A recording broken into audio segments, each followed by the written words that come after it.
All right. Hey, everybody. This is Wayne and Mark and Arib and our very special guest, Jonathan, who's so kind to be here for the third time with us with this incredible topic of really the origins of the coronavirus, of the COVID virus. And he's spoken for 2 weeks previous. If you missed either of those times, you can get those. We have replays on all of them. You are all members of the EAT community, which is the host of this event. And you can go just in your website and watch those webinars. However, you can also get a hold of Mark or Arib or myself, and we can also help you get access to them. So I didn't ask Jonathan earlier, how long about is your presentation today? I have several questions for you if we have a little bit of time to just do a little bit of introduction. Yeah, I think about 45 minutes. I typed it out and it'll be about that. Yeah, but I didn't time it super accurately. Okay. All right. Well, it gives us 5 minutes or so. So this is sort of, I call this a lightning round of questions. Just whatever comes to your mind first about the questions I'm going to ask, answer them that way. So first one, what's a tool, any kind of a tool that you handle in your hands, a tool that's the internet, you name it, that you've used in the last 6 months, let's say, that is just really cool and you'd love to tell people about it? I don't use too many, I sit around at home and I do, I basically use the same things and I never innovate in that direction, hardly at all. I haven't bought any tools. I haven't, I don't buy software. I don't buy gadgets. The closest thing I get to do is buying things like kitchen knives for cooking and stuff. So we managed to find one vegetable peeler. That's one. That's a great tool. That works pretty good. But there it's not easy to find a good vegetable peeler. That's a hard question for me. All right. No, that's a good one. What person other than your parents had huge influence over you when you were in your teens? I had a godfather who used to send me books, like interesting books. As president, I had a very narrow upbringing, and he used to send me these really interesting books by radical explorers or people, left-wing people or right-wing people or whatever. That were I don't even know how much he read them. They didn't mirror his interest as far as I know, but that made a huge difference to me. Awesome. Well, that's very cool. Yeah.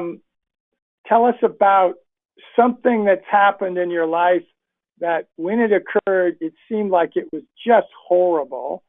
And then when you look back on it now, it actually was, it was for the good. It created something good. So some kind of an event.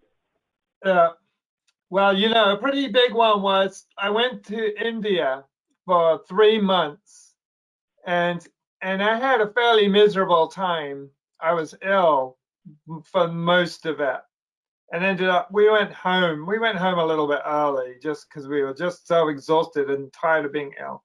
But, when India, you realize that there are other civilizations out there that nobody had ever really told you about or, given much respect to in your own culture that were equally as interesting as my own. They had yoga and philosophy and a whole set of spiritual values and a whole set of attitudes to life. And I came back, understanding that the Western world was a very narrow place in general. And so that was a totally transforming experience, but it wasn't not fun.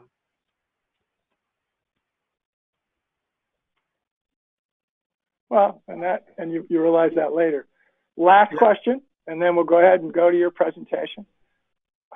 give us a person in your life that was really kind of either a partner, so they worked very close to you in either a project or an endeavor, something. You don't need to say their name. If you'd like to, you can, but tell us just a little bit about them and why they were so special to you.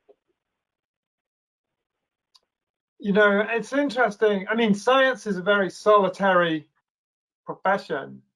Intellectual life is a very solitary profession. But, you know, my partner, you know, right now, I mean, I wouldn't do any of the work that I do now if it wasn't for my partner. You know, she is totally supportive of everything that I do. So that's the big one for me. Awesome. Well, that's it for me. Everybody, put your thinking hats on and put your typing fingers together and put some questions out there so that when Jonathan's done, we can answer them.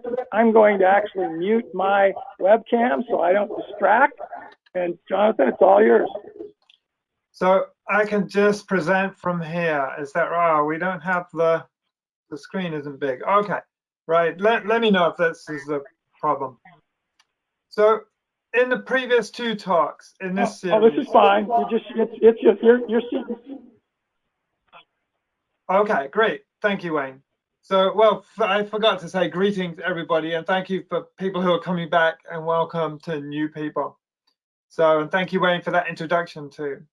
So, in the previous two talks in this series, I outlined our current understanding of the origin of the COVID-19 pandemic virus. In the first talk, I suggested three general conclusions.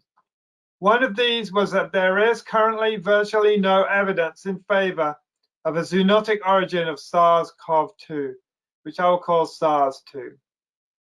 On the other hand, there is plenty of evidence, which I summarized, pointing to a lab escape from the Wuhan Institute of Virology. This evidence implicates, in particular, the coronavirus sample collection and the coronavirus research led there by Dr. Zhengli Shi. In the second talk, I summarized the leading lab origin theories. Mostly, I described the Mojang miners passage theory, which is based primarily on the findings of a master's thesis that we arranged to have translated from Chinese. This thesis describes how, in 2012, 6 miners became sick with COVID-like symptoms and 3 died in what was a suspected novel coronavirus outbreak. The Mojang miners passage theory proposes that the SARS-2 virus evolved inside one of the miners, and we know that samples taken from them went to the Wuhan Institute of Virology, which I'll be calling the WIV. It was research on these samples, we propose, that accidentally started the COVID-19 pandemic in 2019. The theory neatly explains all of the principal medical and genealogical mysteries of the SARS-2 virus. It explains why the virus attacks the lungs. Plus, it also explains why the virus has barely evolved since the outbreak began. And of course, it explains why the epicenter was Wuhan. In today's talk, my intention is to cast the net wider and ask questions that normally never get asked about the geopolitical context of the pandemic. What I will suggest is that there is such a thing as a pandemic virus industrial complex. This complex is not a conspiracy. Rather, like the military industrial complex, it is an interlocking set of corporations and other institutions who feed off and support each other with goods and services in a self-reinforcing way. It is an enterprise that seeks to milk public money and leverage it into private profit. It runs on your tax dollars. What is interesting and surprising is not so much that a version of the military-industrial complex would arise in the medical health sphere.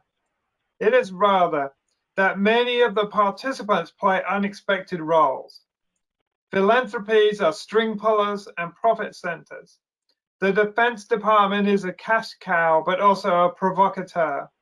Academia provides public relations, whereas nonprofits are the money launderers. These non-traditional roles are intended to confuse and camouflage the various moving parts of what is anyway a complex situation, thereby protecting the whole from scrutiny. There is therefore an important difference between the pandemic virus industrial complex and the military industrial complex.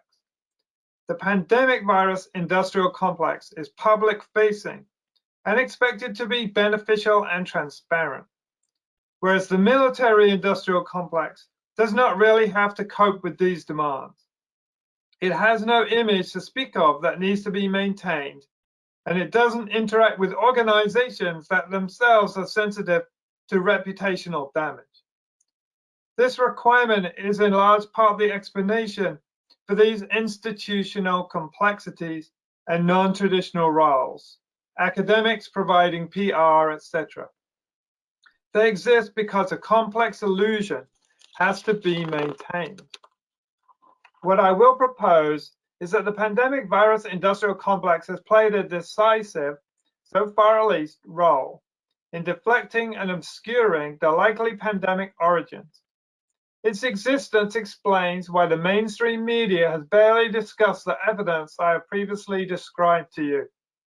But it is also the missing political framework for the pandemic. In 2014, as many of you will recall, a major Ebola virus outbreak in Sierra Leone and neighboring West African countries killed nearly 11,000 people and set off international fears that bordered initially on panic. The standard account of the cause of this outbreak can be found in the scientific literature. It is based on an investigation led by researcher Fabian Leendertz of the Robert Koch Institute in Germany. Leendertz and his colleagues concluded that a child called Emil Uamunu from Miliandu village in Guinea was playing in a tree with bats in 2013. He caught the disease from these bats and thereby constituted patient zero of a zoonotic outbreak. As this slide shows, the Leendertz paper draws this conclusion emphatically. The opening statement of the paper reads, "The severe Ebola virus disease epidemic occurring in West Africa stems from a single zoonotic transmission event to a 2-year-old boy in Miliandu, Guinea." This scientific conclusion became a global media sensation. This slide shows the Atlantic magazine, the BBC, and the UK Independent, together with at bottom right, the photo of the tree that Emil supposedly played in. But in West Africa at that time, stories abounded that the disease came from the Kanima Hospital in Sierra Leone. This hospital housed a laboratory that was studying Lassa virus, which is a virus related to Ebola. This lab was largely funded by the US Defense Department, but importantly, according to the Sierra Leone Ministry of Health, the lab was also testing Ebola virus in ways that are unclear. The principal explanation for US funding of a lab in Sierra Leone was the then recent upgrading of Lassa fever virus to a Category A pathogen by the US CDC. Category A is reserved for pathogens of potential value to terrorists. This designation led to at least $40 million in US biodefense dollars being funneled into the creation of the Lassa fever program at Kanima. The work was carried out under the auspices of a group called the Viral Hemorrhagic Fever Consortium. Led by Harvard University, this consortium also included Tulane University, Scripps Research Institute, the University of California, San Diego, the Broad Institute of Boston, the University of Texas Medical Branch, and various companies. Autoimmune Technologies, LLC, Corgenix Medical Corporation, Zalgen, and another called metabiota. Although the work at the Kenema lab was intrinsically dangerous, it is not clear that the necessary safety precautions were in place. As a Xelgen researcher told Reuters, certainly we have less safety, less containment, but we do have the ability to do a lot more in the same amount of time. In other words, some researchers were apparently there to take advantage of lower biosecurity standards. The journalist Chernoh Alpha traveled in West Africa investigating the stories that the outbreak began at Kenema Hospital. Interviewing the family of Emil Uamunu for his book, The Ebola Outbreak in West Africa, Barr found that Emil died at 18 months old, probably too young to be playing with bats. Moreover, Emil was never diagnosed with Ebola virus, and nor was anyone closely associated with him. In fact, the nearest confirmed case of Ebola happened in Guinea. Elsewhere, on February 28, 2014, 3 months after Emil died. There are other major gaps in the lean dirt story. Whereas previous Ebola outbreaks were associated with mass die-offs of animals before the virus jumped to humans, the 2014 outbreak was not. Additionally, the team Lean Dirts assembled killed and surveyed bats and other animals at Meliandu and nearby looking for Ebola virus, but no trace of Ebola was ever found. And lastly, the Lean Dirts paper never formally claims that Emil played in the tree, only that other children did. In other words, despite its ultra-confident opening that Emil was patient zero, the paper provides no evidence to support the claim. Moreover, the international charity Médecins Sans Frontières later wrote up a report on the outbreak. The MSF report found that, although the official narrative placed the origin with Emil in Guinea, email communications with viral hemorrhagic fever consortium members placed the likely origin in eastern Sierra Leone, i.e. near to the Kenema Hospital. MSF's report also concluded that Ebola surveillance at the Kenema Hospital was in a disastrous state. Whereas Emil was claimed to have Ebola on the flimsiest of evidence, at Kenema, experts there were failing to report obvious Ebola cases to MSF or to the government of Sierra Leone.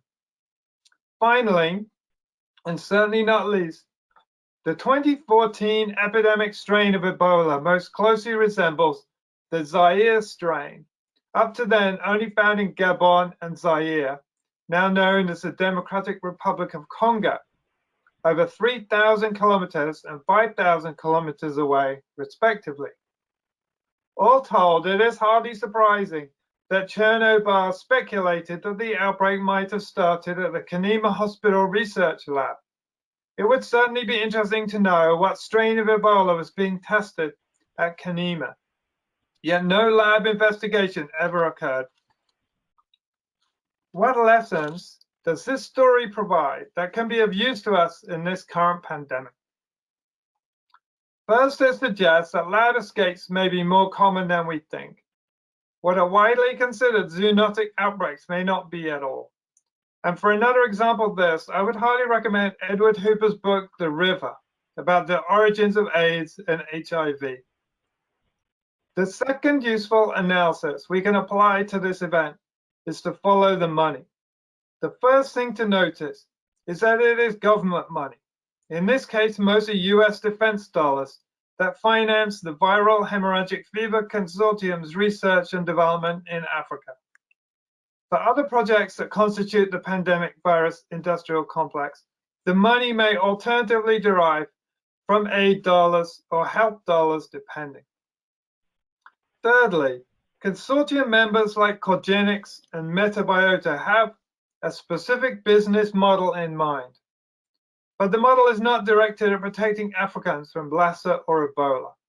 At the time of the Ebola outbreak, Sierra Leone had only 95 physicians in the whole country. That is not a market. Rather, the business model is to sell either vaccines or pharmaceutical treatments or diagnostic to the US or European military. Mindful that the Pentagon once wrote an $877 million check for an anthrax vaccine. But a treatment for an Ebola virus or a Lassa fever is for the small fry. Relative to potential global pandemic agents, such as the coronaviruses studied at the WIV, Ebola is high risk and low reward, which is why the members of the Viral Hemorrhagic Fever Consortium are small companies. Fourth, despite the boy who played with bats account being scientifically unsupported, it has become the conventional academic explanation of the 2014 Ebola outbreak.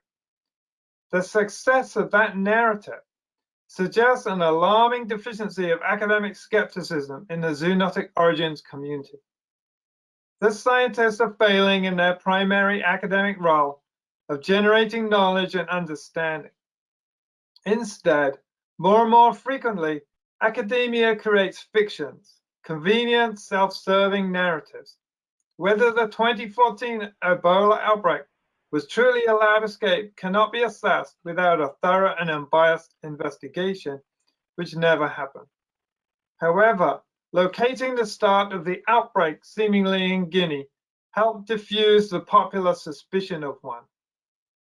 And fifth, as we saw, the boy in the tree story became a global media narrative. But anyone reading the Linda's Ebola Origins paper can hardly fail to notice that it doesn't at all support the bold statement with which it opens. In fact, the failure to find Ebola in the bats or any other sample animals in Meliandou suggests precisely that the outbreak did not start there. But in microcosm, this is the media's current relationship with academia. It's become an uncritical megaphone for scientific claims.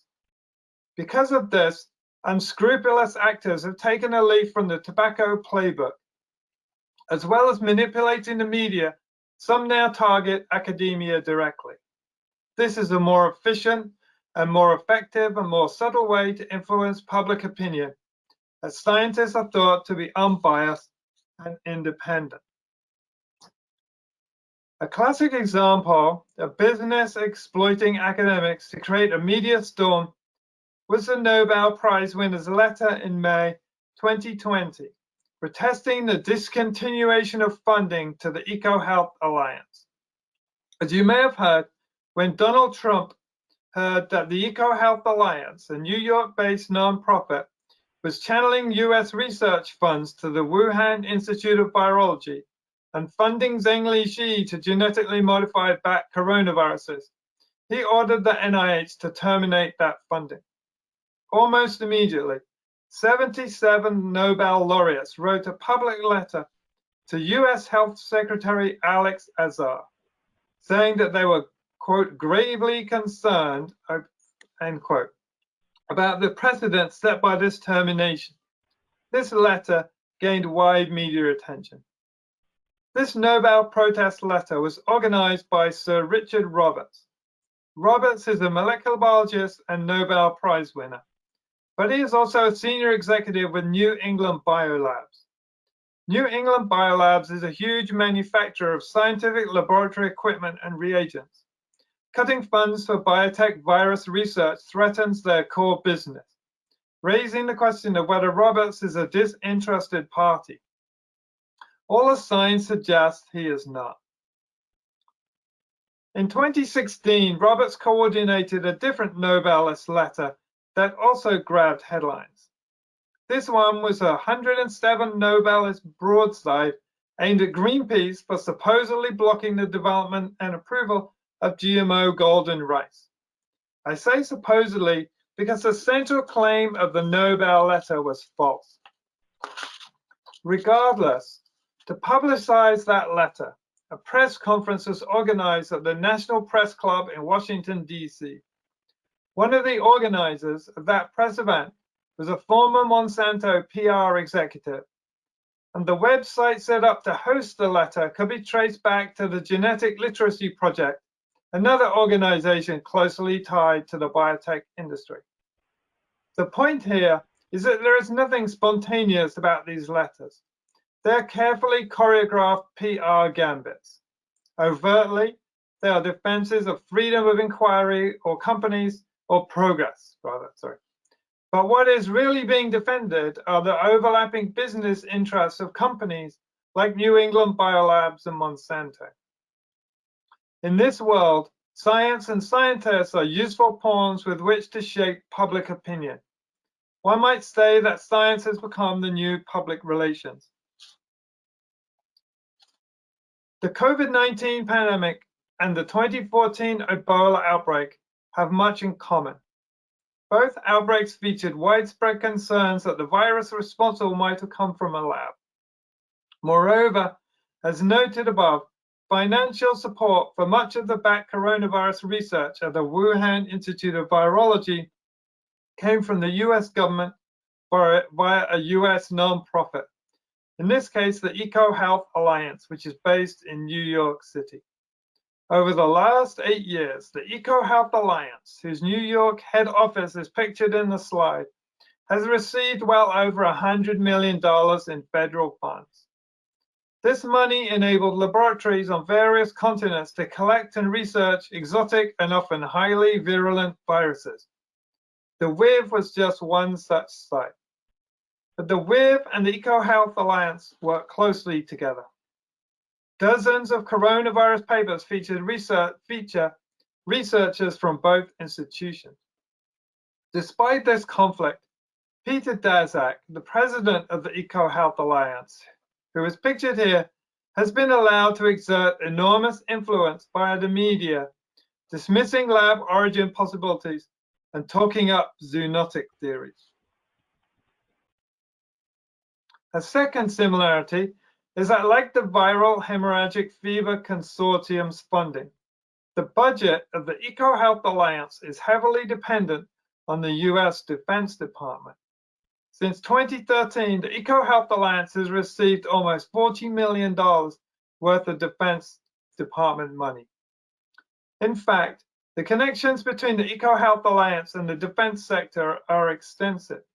EcoHealth Alliance staff collaborate with defense researchers, and one of the EcoHealth Alliance's policy advisors is David Franz.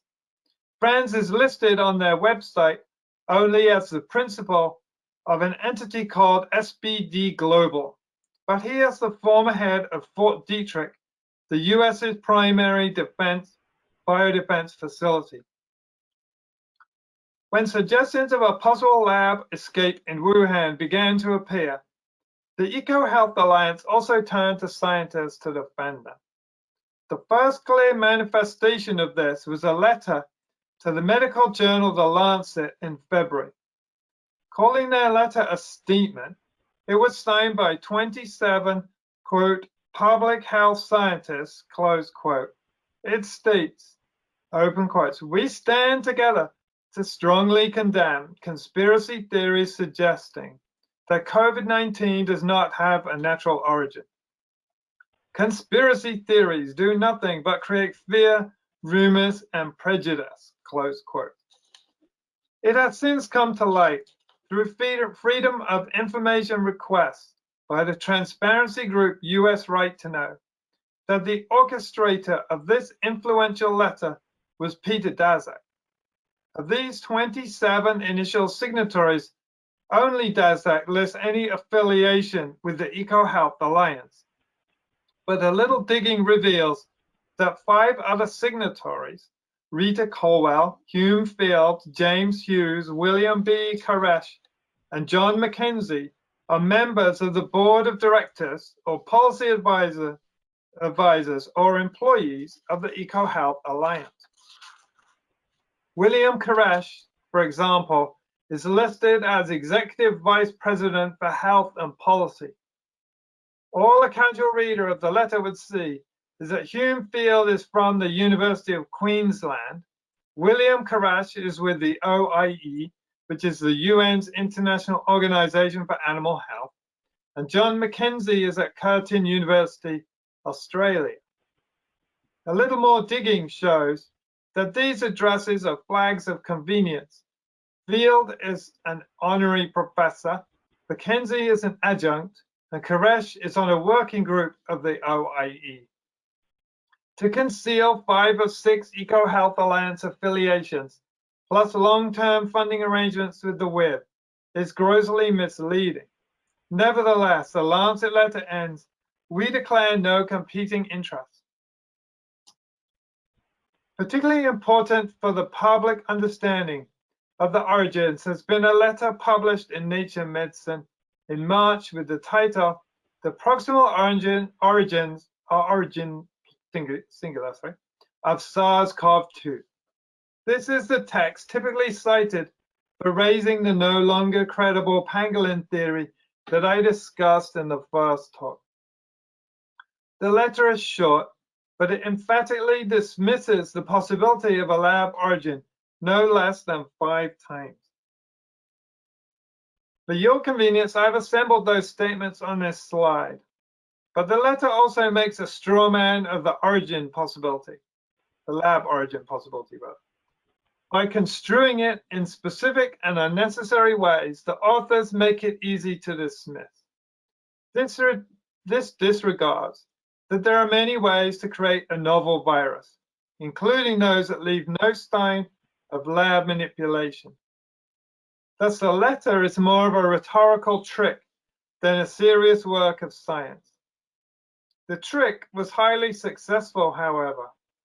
The proximal origin of SARS-CoV-2 now has almost 2,600 citations and has exerted a vast influence on the media if explicit references to it are any measure. A notable feature of this letter, from our point of view, is that its lead author is Kevin Anderson of Scripps Research Institute, and its senior last author is Bob Gary of Tulane University. Both men are leaders of the Viral Hemorrhagic Fever Consortium. These 2 scientific publications in particular have placed tremendous barriers in the way of open and rational debate about the origins of the virus. Their dogmatic and aggressive statements, conceived at a time when there was very little evidence in either direction, put pressure on scientists to dismiss lab origin theories or risk being labeled conspiracy theorists. It is important, therefore, to understand that there is an implied threat in these publications. This threat, since it is delivered from top-ranking journals, infers the blessing of the wider scientific community. The declaration of no competing interests found at the end of the Lancet letter is quite wrong, even for those who don't work at the EcoHealth Alliance. Virtually every signatory is engaged in research comparable to that going on at the WIB. That is, isolating, culturing, and experimenting with live viral pathogens and making patented vaccines, therapeutics, diagnostic tools, and other patented pandemic products. Zhengli Shi at the WIB, for example, tested the effectiveness of chemical disinfectants on coronaviruses using live virus cultures. Hence, were the WIB to be implicated in causing a pandemic, all the research of these scientists would likely come under severe scrutiny. Much harder questions would follow about the risks and rewards of the entire domain of molecular genetic work on live viruses. Thus, the Lancet letter is accurate when it states, "We are all in this together." This togetherness does not just encompass academic virologists. Academia is simply one among many institutions that thrive on pandemic preparedness and pandemic prevention. For example, the EcoHealth Alliance has business partners, shown in this slide. They include Colgate-Palmolive, Reckitt Benckiser, Johnson & Johnson, Boehringer Ingelheim, and many others. These are huge international conglomerates who manufacture either medical and research reagents or cleaning and personal hygiene products. What I earlier referred to as the pandemic virus industrial complex is thus a huge diversity of loosely allied activities and interests that span many viruses, many research projects, many companies, large and small, and many medical-related technologies. What unites this complex, apart from its subject matter, is a commercial philosophy. It is opposed to the public sector leading in healthcare provision. It is therefore capitalist, proprietary, and neoliberal. This is certainly not to say that any part of it spurns government money. In fact, capturing government funds is a primary goal, but it is to say that its basic premise is a commercial model. The person in the public sector who embodies the market-based approach to healthcare more than anyone else is, of course, Bill Gates and his foundation. It is thanks to the Gates Foundation that one could buy Ebola bonds, which are one of a number of attempts to financialize pandemics. I will say more about this in a minute. What complicates this simple view of the pandemic virus industrial complex, however, is that the military is often the provider of that government money, and its agenda is somewhat different. The military has what is sometimes called a securitization agenda. Pathogens are to be viewed not as medical emergencies, but as existential national threats. Commentators mostly agree that this securitization agenda is at bottom a framing designed to secure more funds from central governments. But it is a political agenda, and not a capitalist one. The two agendas, the financialization agenda and the securitization agenda, for the most part, mingle comfortably. But in order to disentangle the affairs of the pandemic virus industrial complex, it is helpful and important to recognize the distinct influences of both. This is how it comes to be, for example, that both the Viral Hemorrhagic Fever Consortium and the EcoHealth Alliance both benefit from military funding and civil funding. The more complex of these agendas is the financialization one. The most helpful framework for understanding it is to consider that two very different, distinct models for providing healthcare exist in the world today. At one extreme, there are the government-run, free at the point of use systems traditionally represented by Britain's National Health Service or Cuba's health system. At the other extreme is the US model with its pay-to-play monetized insurance schemes. The health ideal of the first is prevention. The fewer people who go to the doctor and the fewer of those who go to hospital and the less time they spend there, the easier it is for taxpayers to fund. The ideal of the second, as anyone who has studied the US system will tell you, is to maximize the delivery of expensive care and prescription drugs on the assumption that this will deliver health. In short, one is the ounce of prevention system and the other is the pound of cure system.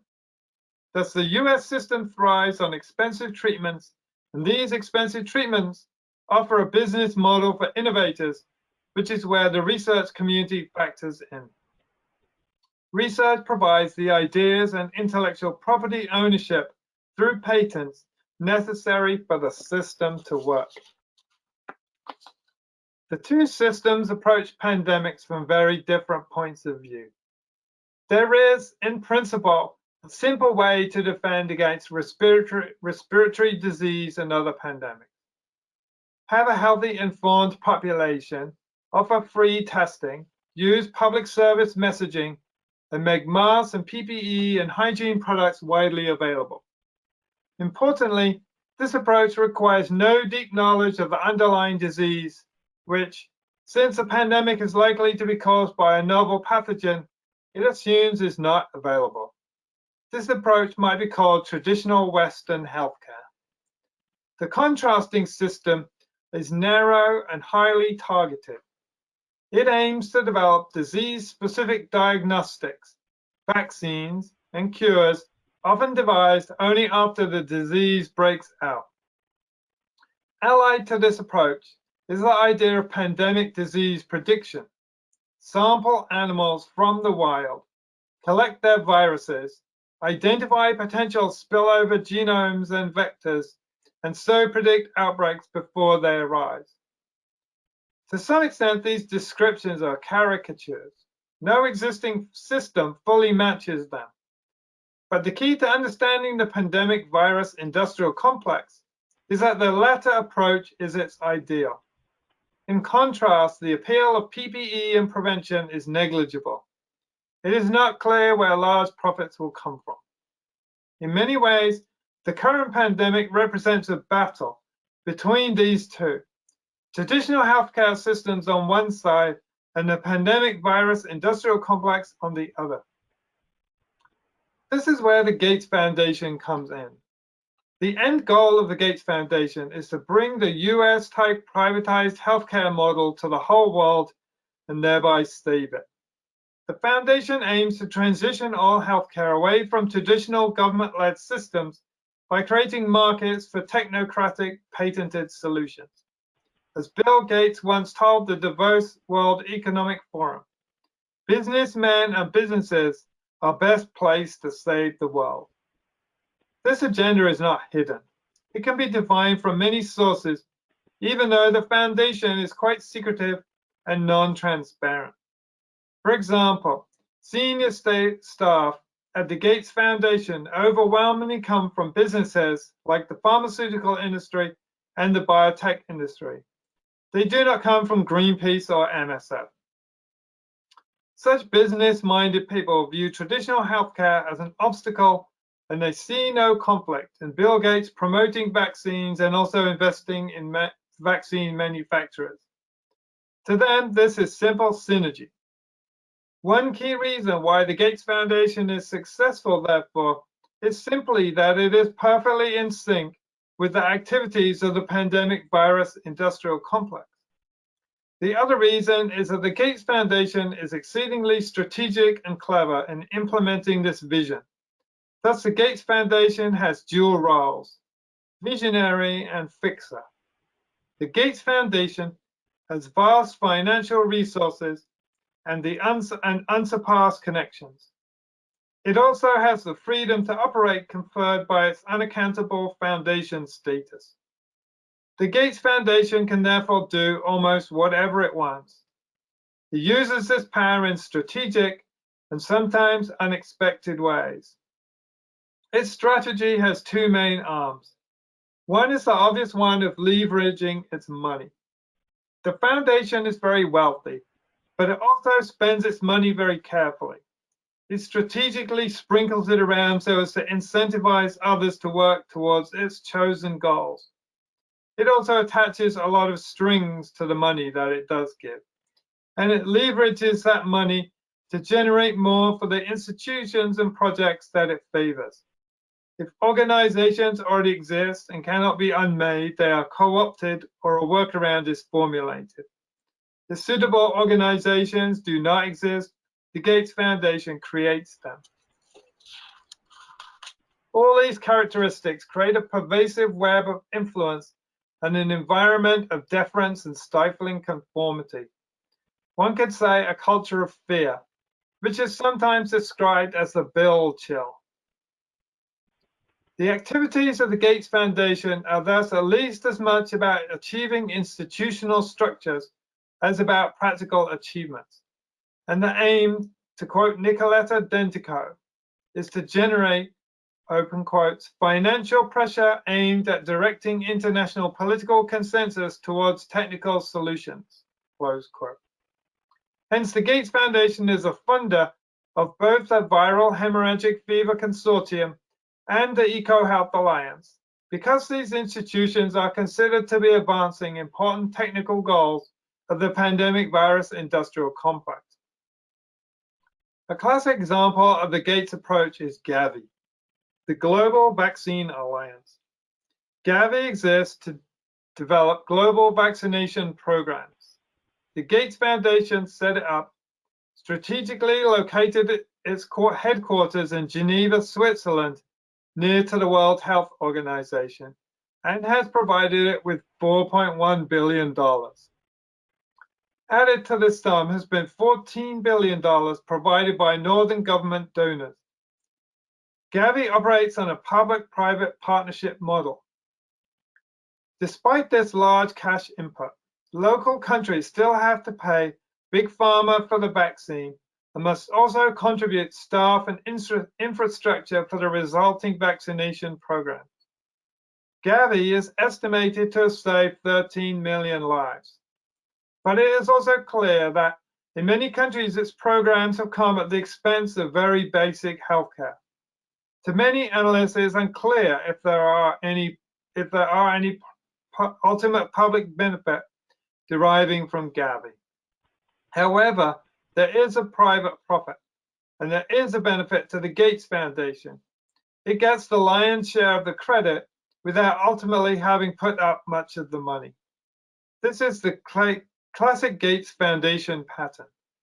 On the back of taxpayer dollars, the already powerful institutional partners emerge on the credit side, whereas weak institutions and the supposed beneficiaries are left with little and sometimes with considerably worse outcomes even than that. But the Gates Foundation also spends a significant proportion of its money on shaping public opinion in favor of its staff, its programs, and its objectives.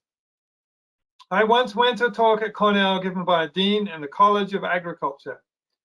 Cornell had just been awarded a grant from the Gates Foundation.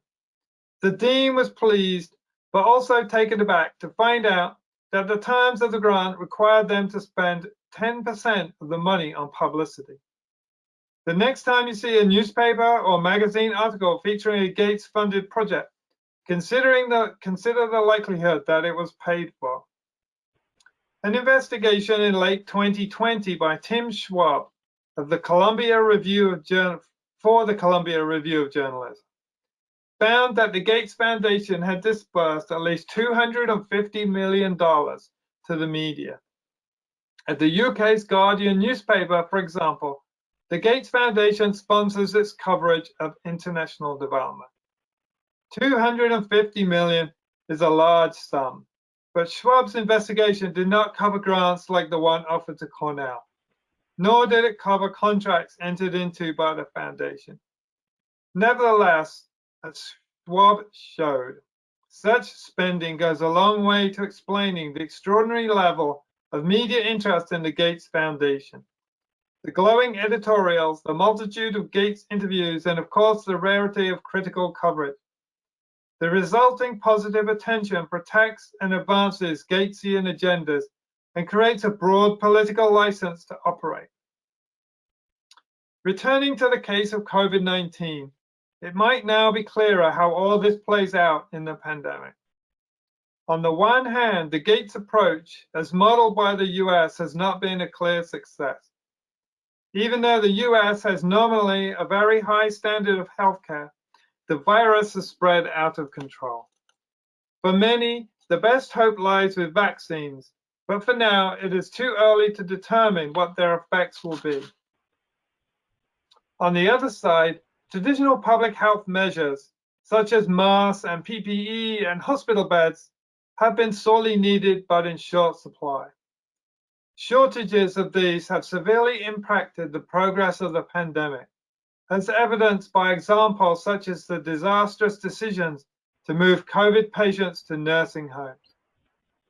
So one cannot yet say that the Gates approach has been a success. Inasmuch as the data is in, it has arguably failed. That is to say, no one predicted the pandemic, even though the virus emerged under the noses of its pandemic prediction researchers in Wuhan. And the success of virus testing has been very mixed. Tests were slow to roll out, sometimes slow to deliver results, often of questionable reliability. And insofar as the origins of the virus are concerned, the question is even more fraught. If the virus escaped from the web, we can ask the question, what experiment was in progress that led to it? Were they making a vaccine? Were they testing a pharmaceutical? Were they conducting research to prevent future pandemics? Unless they were making a bioweapon, which I don't think is likely, then the answer is one of these. If it is ever established that a lab escape caused the pandemic, then it would be a severe blow to the Gates approach to public health. We should not be surprised then to see the core constituents of the pandemic virus industrial complex, i.e. the medical profession, the pharmaceutical industry, the scientific establishment, and their allies in the media, try to suppress public discussion of lab escapes. We should not be surprised, since the Gates Foundation is the World Health Organization's biggest donor, to see on their flagship committee investigating the pandemic's origins, Peter Daszak and Fabian Leenders. The Gates Foundation knows, as do many others, that their core goal of market-based healthcare is at stake. So thank you, everyone. And I'm happy to take questions, assuming there's still time. And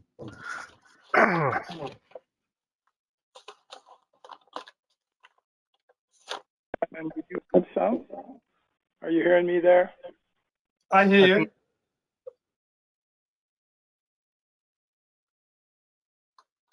Do you hear me? I can hear you. You guys hear me? Okay. So here's the first question that we have from Conrad. How many labs exist outside the USA that are controlled by the military? Well, that have strong military influences. There's one in Georgia. There is a thing called the Lugar Act and Lugar centers. So Lugar centers are basically found mostly in non-communist or former communist countries. And they were basically set up as an effort to basically divert former Soviet bloc researchers into not researching pandemics or bioweapons, but rather research, turn their research to practical, useful use. So there's quite a few, but I couldn't tell you the exact number. Sorry.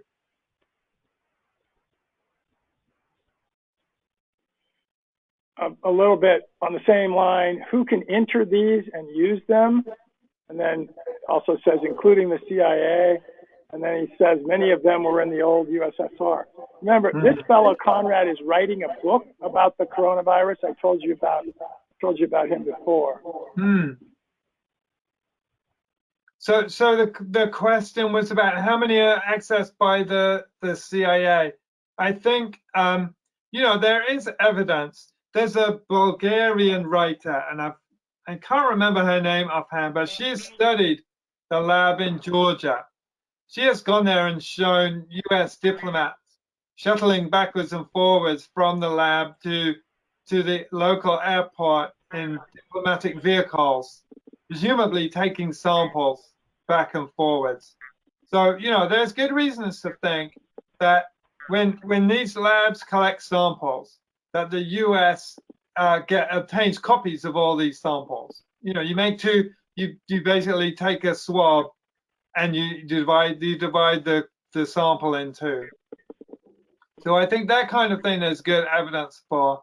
The US takes bioweapons and biosecurity, at the CIA level and the defense industry level extremely seriously. So I don't think they spurn opportunities to get involved in these kinds of institutions.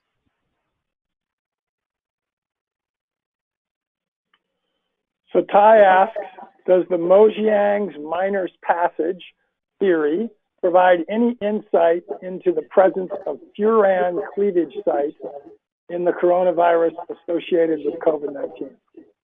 Yeah, we would say that it does potentially. So one furan sites. When I say, the question is why did the virus become a pathogen of the lungs?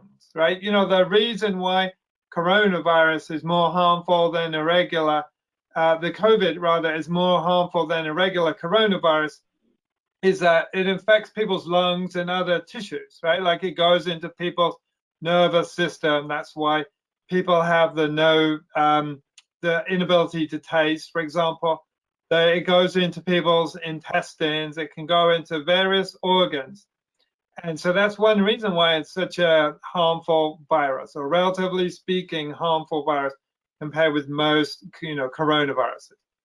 And so what the miners' passage theory basically says is that the miners got a huge dose in their lungs, and the lungs were basically the incubator.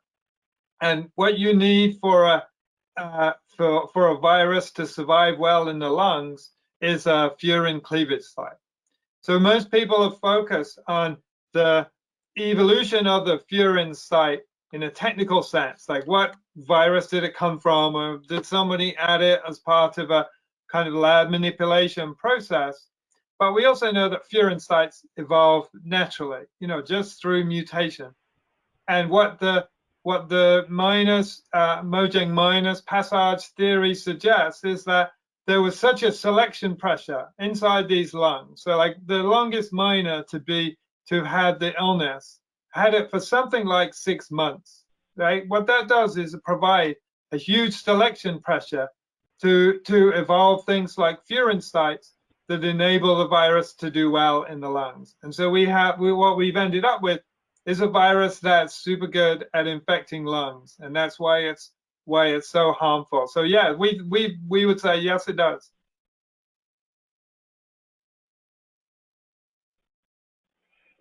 So Conrad asks this one, what's the status of the lab at Kinema Hospital, size-wise? How long has it been there? And who finances it? Well, it's financed by U.S. Defense Department money. I mean, it was set up when the CDC categorized Lassa fever as being a potential terrorist threat. So basically, people didn't have much interest in Lassa fever virus because it was in Africa, because it was far away from us. It really didn't get much money or much attention. And so, I'm blanking on the date of that CDC designation. I think it was around 2005, but I'd have to, there's a bunch of sources I could tell you, and I'm sorry, I've just gone and forgotten. And, I would recommend the book, the Ebola Outbreak book of Chernoh Alpha. I think he has quite a lot of information about, who was working in that lab and what kind of facilities they had. But it's also quite secretive. It's not actually a lot of issues about what there's because the lab is separate from the hospital, right? And so the lab is the bit that's funded by the military and operates through the viral hemorrhagic fever consortium, and the hospital is somewhat different. And we know, for example, that the hospital was very underprovided. For example, when that Ebola outbreak started, they did not have any thermometers at all in the hospital. So they had very little, very few facilities. Whereas the lab, has ended up with $40 million spread over a bunch of years. So they have, more or less what they want. Would you repeat again the name of the Ebola book author? It came real quickly. Yeah. Chernoh Alpha, B-A-H. It's in the slide, actually. I'll just put up the slide. Chernoh Alpha. He's now studying at Northwestern University. Okay.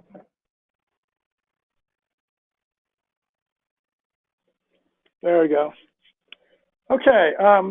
Sinath, and I apologize if I got your name wrong, asks, what is the role played by the so-called One Health paradigm in the pandemic viral industrial complex? Yeah. So there's a whole bunch of roles that I would say that it plays. I mean, one of the interesting things about the EcoHealth Alliance is, One Health, the fundamental idea of One Health, going back 20 years, is that pandemics come from the forest if you disrupt the forest. So, when people go and log, when people go and set up palm oil plantations, or if they set fire to the forest, then, you disrupt the ecology, and animals emerge with virus diseases. Maybe they're more sick and so forth. This is a fundamental idea. And one of the interesting things about that idea is that it opposes things like palm oil plantations and logging, right? Interference in the forest is discouraged, right? The whole point of the original idea was to show the linkages between an intact forest and a healthy ecosystem and human health, so that people would have an incentive to not damage the forest. But the EcoHealth Alliance, for example, they partner with organizations like Johnson & Johnson, and I listed some of the others, Colgate Palmolive, for example. What's interesting about these organizations is that they are big palm oil users, right?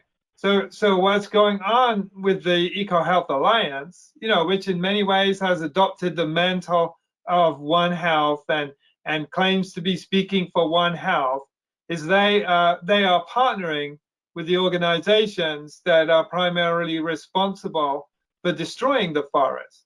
They have basically, instead of opposing exploitation, they have become facilitators of the exploitation of the forest. So that organization has kind of mimicked the migration of One Health. So there are basically, there are powerful parts of the One Health movement, like the EcoHealth Alliance, which is well funded.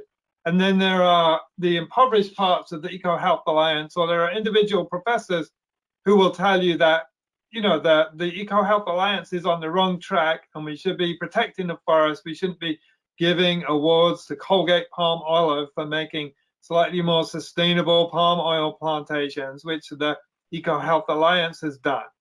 And so this is the complication of the One Health agenda.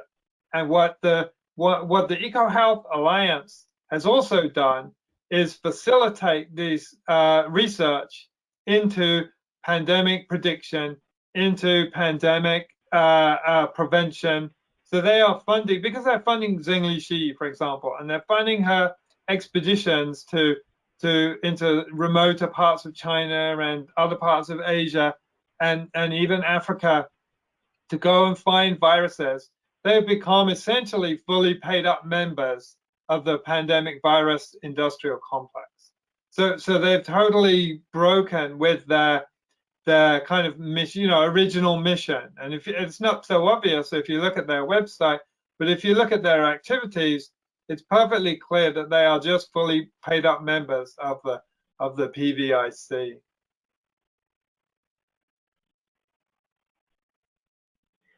Well, last couple we have here are a couple comments from Conrad. One is, I have a map. I think he says it a little differently, but I have a map from a Bulgarian, from that woman, which is, you had talked about a lady. So I think you're just making that as a comment. The second one is that MA15 infects lungs, and that was used as a backbone for one of the classic Barrick and Shee created.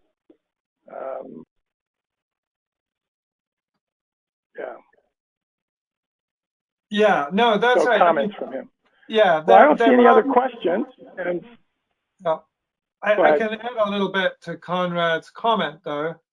It's not normal for coronaviruses. MA15 is an artificial coronavirus that was basically developed through passaging. And so it's not very representative of standard human coronaviruses. But most human coronaviruses are they basically infect the nasal passage and the upper respiratory tract. And so that is something that needs to be explained about this pandemic.